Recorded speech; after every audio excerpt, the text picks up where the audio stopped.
Hello everyone, welcome to Krishna Coaching Center Class 11 Sociology Chapter 4 that is Culture and Socialization. अब इसमें दो word आएंगे, एक आएगा कल्चर, दूसरा है सोशलाइजेशन. इसका क्या मतलब है? So first word is culture. तो कल्चर ऐसा वर्ड है जैसा सोसाइटी था ना, जो कि फ्रिक्वेंटली यूज होता है, लेकिन इसका एग्जैक्टली मतलब किसी को पता नहीं है. सब इसका अपने अपने हिसाब से मतलब निकालते हैं कि कल्चर का ये मतलब होता है, कल्चर का वो मतलब होता है. So they take culture apart to try and understand the relationship between various aspects. So just like you need a map to navigate your unknown territory, जैसे कि अगर आपको किसी जगह जाना है, आपको एक मैप का ज़रूरत पड़ेगा. उसी तरह आपको कल्चर की ज़रूरत पड़ती है to behave in a society.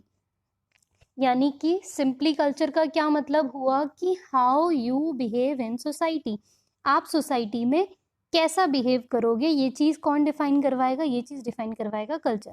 So culture एक कॉमन अंडरस्टैंडिंग है जिसको कैसे समझा जाता है, which is learn and develop through social interaction with others इन अ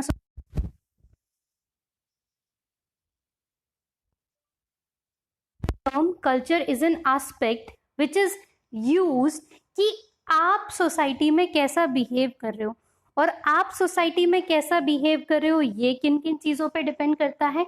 ये डिपेंड करता है दो चार चीज़ों में, कि आप खुद कैसी सोसाइटी में रह रहे हो.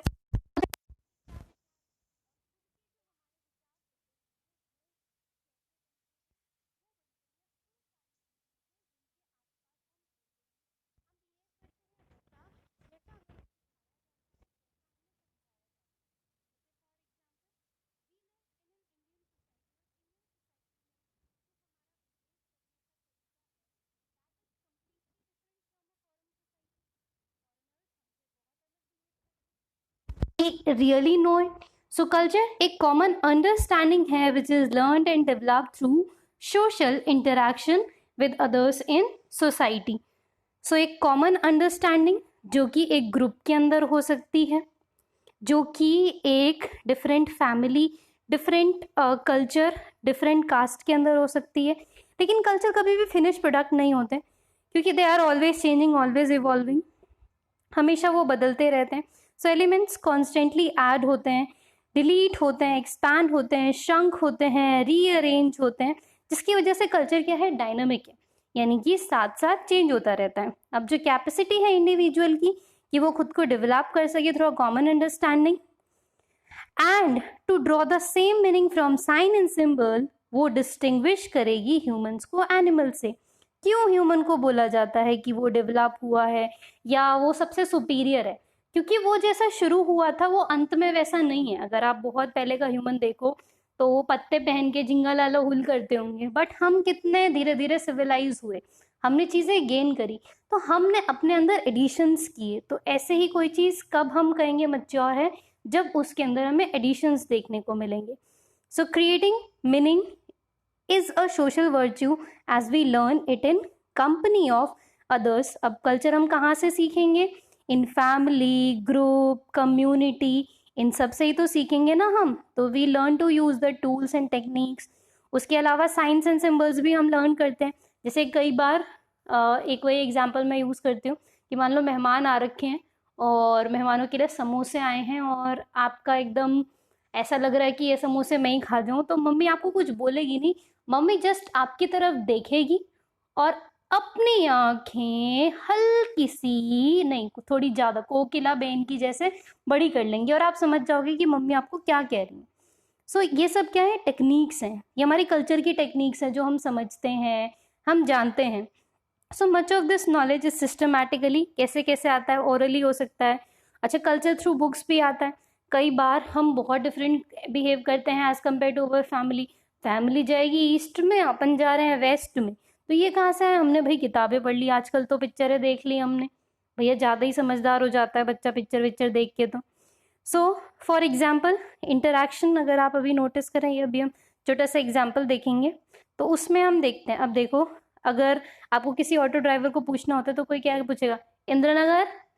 तो यहाँ पे इंदिरा नगर का क्या मतलब? इंदिरा नगर का यहाँ मतलब है कि भैया इंदिरा नगर जाओगे. और अगर उसको यस बोलना होता है तो सिंपली कुछ बोलता नहीं है, वो अपनी लगन में मगन में मग्न होता है, एकदम ऐसे कान खुजा रहा होगा, फिर पहले आपको ऊपर से नीचे तक देखेगा, और उसको अगर आपको लेके जाना होगा तो कुछ नहीं करेगा, वो बस पीछे सीट की तरफ देख लेगा यूं एकदम गर्दन झुका के। तो आपको क्या लगेगा कि हाँ ठीक है भाई, ये कह रहा है बैठ जाओ। और उसको नहीं मना करना होगा ना तो देखेगा आपको, टाइम पास करेगा। और सबसे लास्ट में वो भी जबान से मना नहीं करेगा, वो एक्शन कर देगा या ऑटो लेके भग जाएगा। मतलब बेइज्जती वाली फीलिंग आ जाती है वहां पे बंदों को। लेकिन क्या करे भाई, ऑटो वाले हैं, ऐसे थोड़ी ना, तो उनका अपना स्वैग है। सो जो लर्निंग है ये प्रिपेयर करेगी हमें किस चीज़ के लिए, रोल्स एंड रिस्पॉन्सिबिलिटी, जो कि हमें सोसाइटी में किसी ना किसी रूप में कभी ना कभी तो निभानी है। सो हम ऑलरेडी डील कर चुके हैं स्टेटस एंड रोल्स से। What we learn in family वो प्राइमरी सोशलाइजेशन है। धीरे धीरे वो चीज़ें हम स्कूल्स में सीखते हैं, फ्रेंड से सीखते हैं, फ्रेंड सर्कल में सीखते हैं, तमीज़ आ जाती है ना भाई हमारे अंदर। बचपन में थोड़ी ना तमीज़ थी। बचपन में मम्मी बोलती थी बेटा आंटी को नमस्ते करो, याद है कौन है ये आंटी जिसके बारे में मैं हमेशा बात करती हूँ। और छोटे बच्चे मासूम के जैसे बोल देते हैं, हाँ मम्मी ये वही आंटी है ना जिसको आप कह रही थी कि गंदे वाले कप में चाय देंगे हम। तो भैया, पर अगर अब ऐसा हो जाए तो अब आप बिल्कुल कल्चरली बिहेव करोगे। तो थ्रू कल्चर्स हम बहुत सारी चीज़ें लर्न करते हैं। Now the topic is diverse setting and different culture. अरे ये तो भाई सोशलॉजी का बड़ा मेजर एस्पेक्ट है भाई। सब कुछ कभी भी सेम है ही नहीं। Setting diverse, culture different. तो ह्यूमन एक ऐसे सोसाइटी में जी रहा है जहाँ पे वेराइटी ऑफ नेचुरल सेटिंग है। मतलब बच्चों आप ये देखो, आपके आसपास अगर 4 जने भी बैठे होंगे ना, तो 4 जनों से आप विचार पूछ के देखना। आजकल वो अपना सुशांत भैया का केस चल रहा है, तो उनके बारे में आप पूछ के देख लेना, 4 लोगों के 4 डिफरेंट तरीके के विचार होंगे। सो विचार कहाँ से आए? कल्चर से आए। तो हम एक ऐसी जगह पे जीते हैं जहाँ पे आप ये देखो नेचुरल सेटिंग बहुत अलग है। कहीं पे माउंटेन है, कहीं पे प्लेन है, कहीं पे फॉरेस्ट है, कहीं पे क्लियर लैंड है, कहीं पे रिवर वैलीज है, कहीं पे मेन लैंड है। तो बहुत सारी डिफरेंट डिफरेंट सी चीज़ें हैं।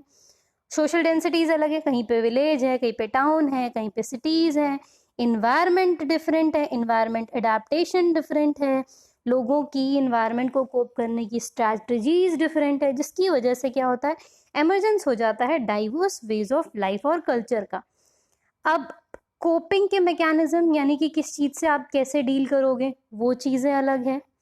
जैसे कि आप ये देखिए 26 दिसंबर 2004 को बहुत तकड़ी सुनामी आई थी, जिससे बहुत बड़ा पार्ट तमिलनाडु का, केरल का, अंडमान निकोबार आइलैंड का बहुत इफेक्ट हुआ था। अब जो लोग थे मेनलैंड पे, आइलैंड पे, they are integrated into a relatively modern way of life. तो जो फिशर फोक थे, सर्विस पर्सनल थे आइलैंड पे, were caught unawares and suffered a huge scale devastation and much loss in life। तो सबसे ज़्यादा नुकसान किसके हुआ? जो वहाँ के आसपास रहते थे, जो फिशर फोक वगैरह हो गए। जो लोग मेजरली अंदर की साइड थे, मेनलैंड में थे, उनको कंपैरेटिवली कम नुकसान हुआ था।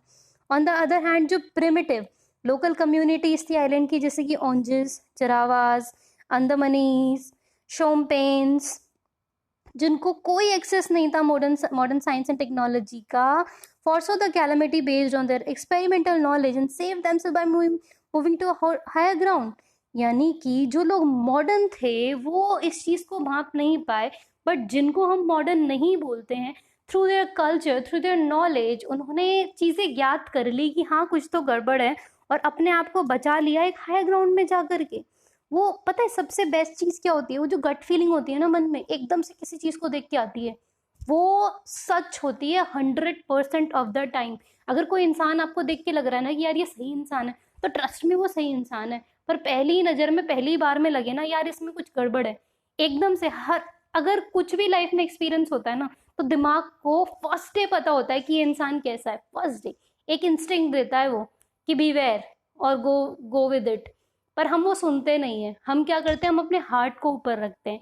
भाई सबसे ऊपर ब्रेन है, उसके नीचे हार्ट है, उसके नीचे पेट है। तो सबसे पहले सोचो दिमाग से, फिर आओ दिल पे, और अंत में आओ भूख पे डिसीजन लेने पे। So this is what life is about.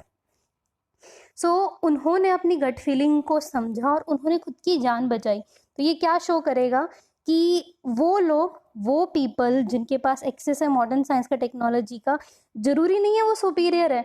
Superior कौन है? जो अपने कल्चर को ठीक तरीके से यूटिलाइज कर पाता है, ठीक तरीके से समझ पाता है। ये डिफरेंट कल्चर्स के एग्जाम्पल दे रखे हैं। Natural setting,